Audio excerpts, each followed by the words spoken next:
This is a second in a series of attempts to have law schools rise to the higher estimate of their own significance around the country in the midst of a very serious constitutional and legal crisis. We had the first Shake 'em Up Harvard Law School event on October 24th. This would be the second one. This one, you might be surprised to learn, is much better attended. As they used to say about Harvard, you can always tell a Harvard man, but you can't tell him much. Now, I want to thank first the American Constitutional Society, the Debating Taboos Collective, and the Global Justice Program for helping put this together. The approach would be to have each of the speakers speak up to 20 minutes, then 10 minutes interaction with the audience, and then perhaps for the better part of an hour speaking between them and with you on a variety of topics that they will undoubtedly provoke.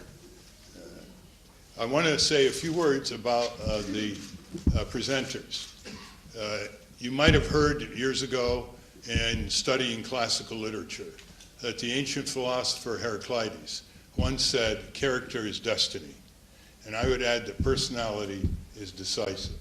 When you return to reunions here after you graduate, you will wonder why certain people went certain ways when both of them or all of them had very similar intellectual backgrounds and knowledge. And the difference usually, apart from luck, is differences in character and differences in personality. The important point to make here, and it's not one that's made in many law school courses, is what they have in common. You have Edgar Kahn, graduated from this law school in 1963. You have Bruce Fine, graduated from Harvard in 1972. Jesselyn Raddick graduated from Yale here in 1995. So they do represent a cross-section of age groups in our country. What do they have in common? Here are some of the things they have in common. First, they all practiced as attorneys. They represented clients, they attorney for clients. That is not where they stopped. They also saw their role as lawyers. It's sad that law students never get an opportunity around the country in distinguishing between the role of an attorney and the role of a lawyer.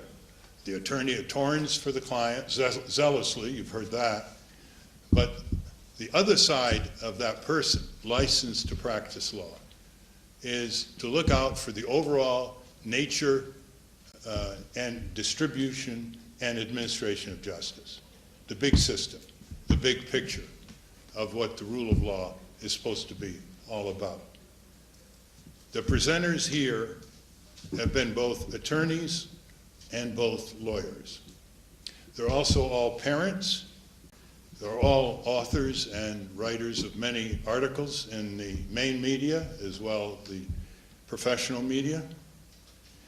They have all experienced activities in government. They've worked in government, in Justice Department, for example. They have all gone against the grain of the myths about the rule of law in our country. Myths, by the way, are very functional. They're not just accidental intellectual detours. They're very functional ways of controlling people.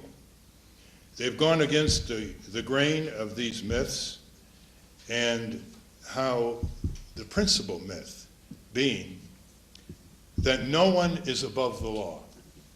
No person and no corporation is above the law.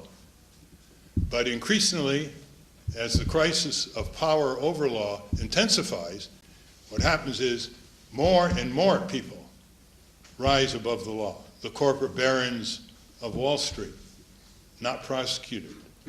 The government officials draped with national security, camouflage, immune, impunity, rising above the law to destroy the law.